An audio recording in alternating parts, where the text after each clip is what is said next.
তো হ্যালো বন্ধুগণ, আপনারা যদি ক্যাপকাট দিয়ে ভিডিও এডিটিং না জেনে থাকেন তাহলে আমি মনে করি আপনারা অবশ্যই একটি বোকার স্বর্গে বসবাস করতেছেন। তো আজকে আমরা দেখব কীভাবে ক্যাপকাট দিয়ে ভিডিও এডিটিং করতে হয়। তো চলুন শুরু করা যাক।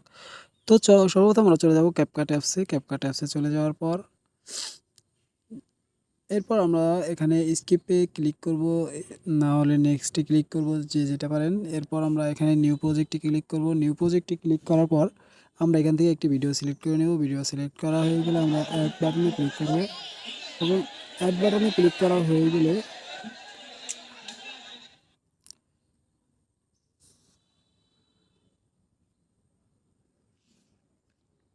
কিছুক্ষণ এভাবে প্রসেসিং চলবে। প্রসেসিং চলা শেষে আমাদের ভিডিওটি সম্পূর্ণ এডিট করার জন্য তৈরি হয়ে যাবে। তো চলুন শুরু করি।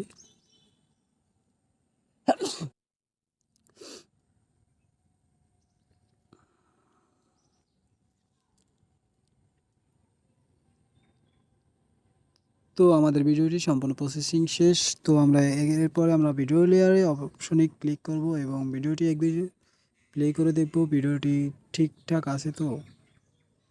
তো আমাদের ভিডিওটি যদি কোনো অংশ মনে হয় যে এই অংশটি বেশি আছে, তো আমরা তাহলে ভিডিও লেয়ারে ক্লিক করব এবং নিচে দেখতে পারতেছেন স্প্লিট, এখানে ক্লিক করব। এরপর ডিলিট অপশনে ক্লিক করে দেব। আমাদের যে বেশি অংশটা ছিল সেটি ডিলিট হয়ে গেছে দেখতে পারতেছেন। এরপর আমরা চলে যাব ভিডিও লেয়ারে। সো ভিডিও লেয়ারে ক্লিক করব। এরপর আমরা চলে যাব অ্যাডজাস্টে ক্লিক করার পর ব্রাইটনেসটি আমরা একটু বাড়িয়ে দেব। ব্রাইটনেসটি হালকা একটু বাড়িয়ে দেব এবং কন্ট্রাস্টটাও আমরা একটু বাড়িয়ে কমিয়ে দেখব। এরপর আমরা এক্সটেনশনটা একটু বাড়িয়ে দেব। এরপর আমরা এগুলা একটু কম বেশি করে নেব।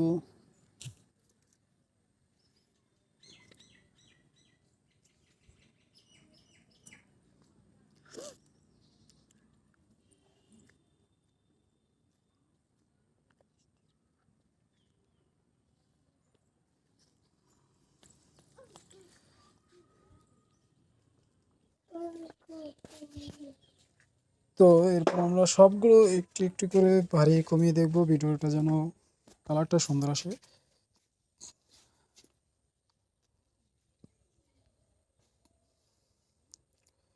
এরপর আমরা টিক বাটনে ক্লিক করব।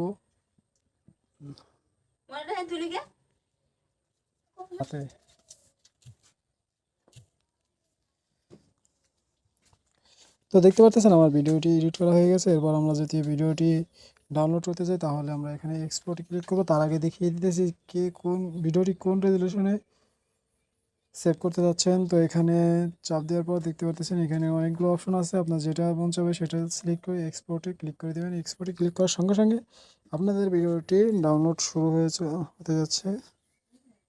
তো ডাউনলোড কমপ্লিট হওয়ার পরে আপনারা ভিডিওটি দেখতে চলে যাবেন সরাসরি আপনাদের গ্যালারিতে, এবং গ্যালারিতে যাওয়ার সঙ্গে সঙ্গে আপনারা দেখতে পাবেন আপনাদের সেই ভিডিওটি। তো এরপর চলে যাবেন আপনারা সরাসরি গ্যালারিতে। গ্যালারিতে যাওয়ার পর